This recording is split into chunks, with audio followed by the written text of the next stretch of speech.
Hello everyone, thank you for joining me for today's video. Today's video is about borderlines and mirroring, and this can apply to anybody in their adult life that is still mirroring. Narcissists tend to do this.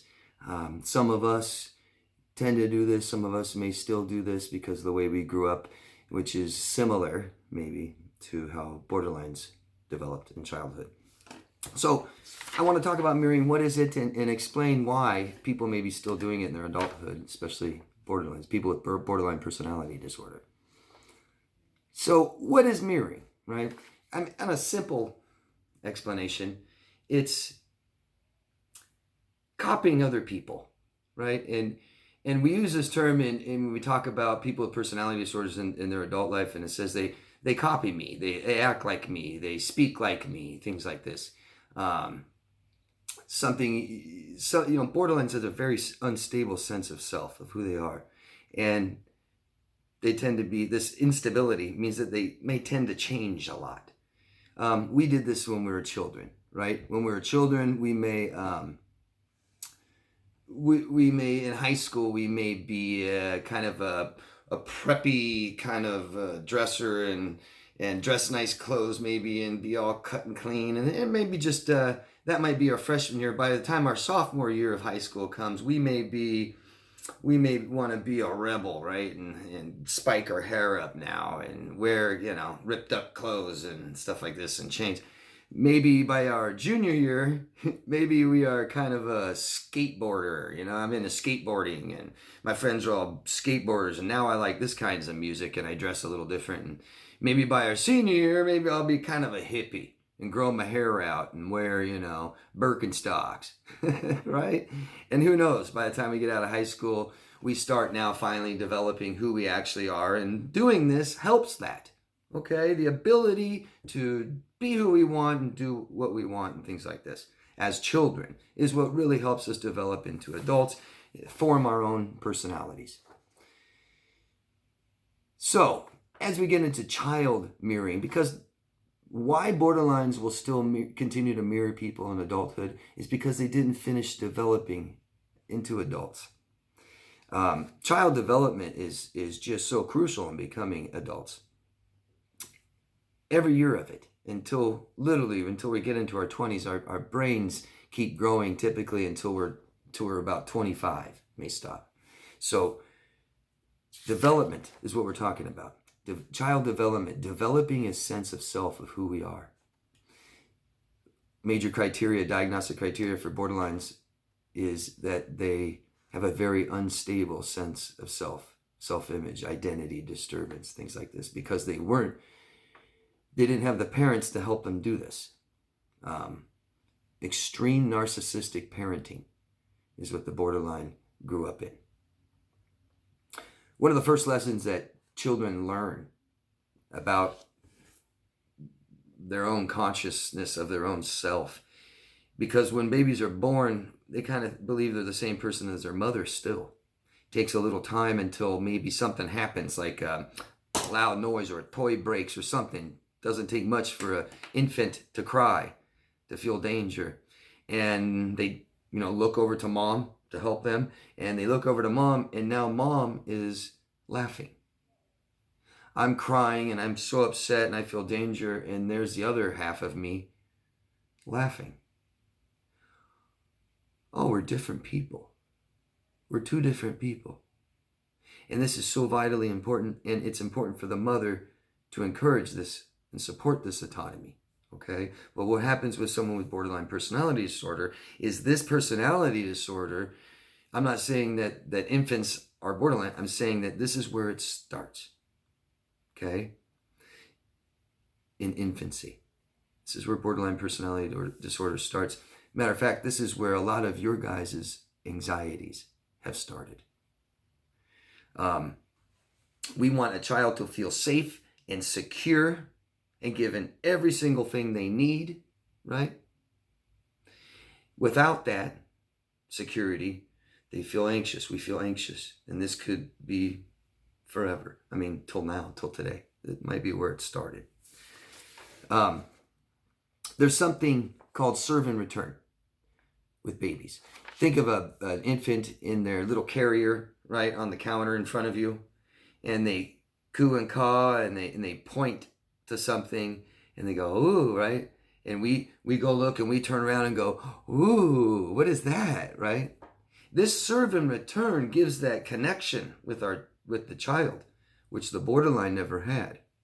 The borderline has a narcissistic parent, where the baby points at something and the parent looks and says, yeah, what? Whatever.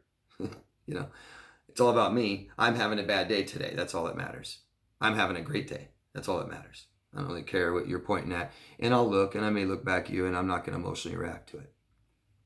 One of the reasons that's so important for children and infants is something in psychology called transmitting internalization. Children internalize everything, and that's how they find out and develop who they are. So one very important part of our autonomous self are our emotions. That's who we are. That's a part of who we are. Remember, I always hold up the hand of who we are. One major part of who we are our emotions. And we need to teach children and infants to identify what their body's doing. Emotions are just simply our body doing things. Okay, that's all. I'm not telling you how I feel when I describe an emotion.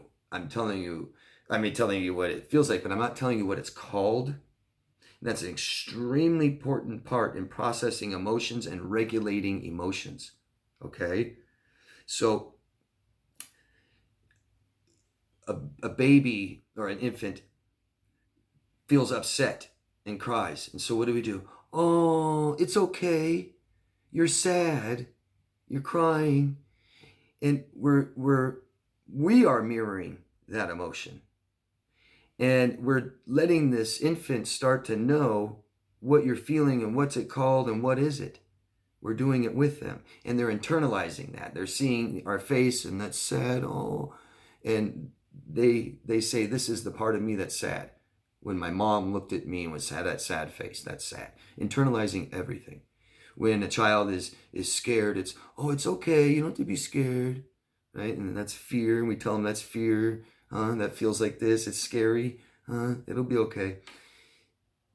This kind of security, allowing children to develop their own sense of self, is so vitally necessary for a child to develop into an adult, to have a sense of self. Self-regulating their emotions comes as the parent, eventually one time, the parent can't do that for them, isn't there for them, preoccupied, busy, upset, angry, okay? That's okay. Parents can have bad days and they can make mistakes and apologize and don't do it again, you know. It's life. The advantage to a child when this happens one time is only because the parent was always there, except for every once in a while. Mom has a bad day. It's okay. During that time that mom has a bad day, the children begins to start doing things for themselves. They start regulating their emotions. Oh, mom's having a bad day. They flash back to mom giving me the face and telling me everything's okay. And now because I internalize everything, and now I do it myself. I begin to start doing it myself. The narcissist, one way the narcissist was formed, one part of how a particular kind of narcissist was formed, is that the parent always did this. Always did it too much and never let them develop themselves. But the borderline never had that. Never had the mirroring. Never had security. Totally anxious. Doesn't know what emotion they're having. Instead, the narcissistic parent that raised the borderline is only concerned with their emotions, right? All the time. They're always having a bad day or a good day, or it's just all about them. And so these children, these infants become completely confused on what their body's doing, what it's called, and they're internalizing their parents' emotions, saying maybe it's this, maybe it's that. And they're highly focused on the parents, how they're feeling. Never developing that part, that sense of their own self, their emotions, right? And they begin mirroring the parents, still mirroring them, right? And they continue to keep doing it, mirroring and mirroring, seeking this kind of validation It's me. This is me. You're validating my emotions by mirroring back. But they continue to keep doing it and doing it and doing it. Never really being able to regulate their own emotions, never having that security to develop their own self. Having it be all about the narcissistic parent, never about them, about their self. Absolutely halting self-development. This is traumatic for an infant.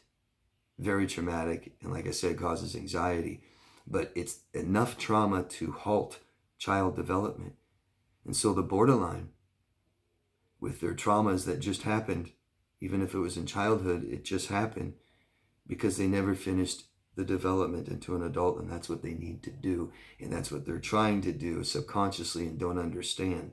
They are stuck in that part of their infancy of mirroring their parents and having that parent validate them. An often thing I hear a borderline say, I've heard borderline say, is, you should know how I feel, without any way of communicating it. I know borderlines that don't know how they feel. I know borderlines where their body is having emotions and they don't even know what it is, what it means, what it's called, or what to do.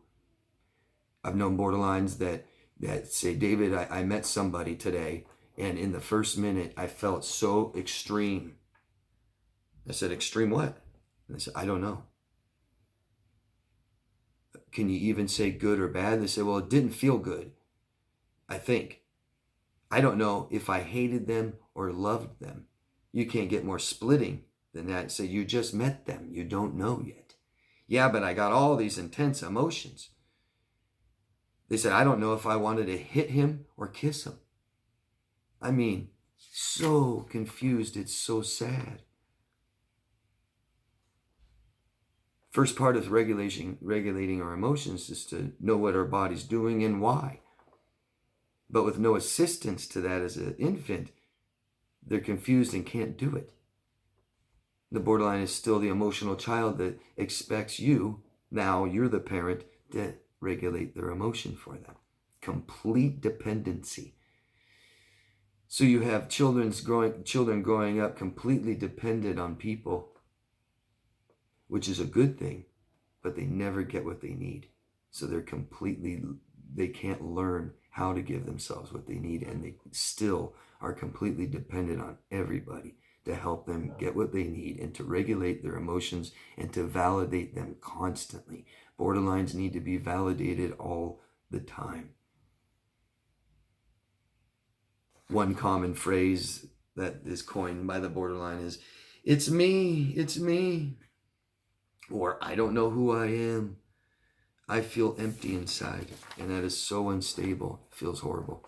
So that is what's going on when a borderline mirrors you. That's why some adults still mirror people, still stuck in that child development, seeking validation. Who am I?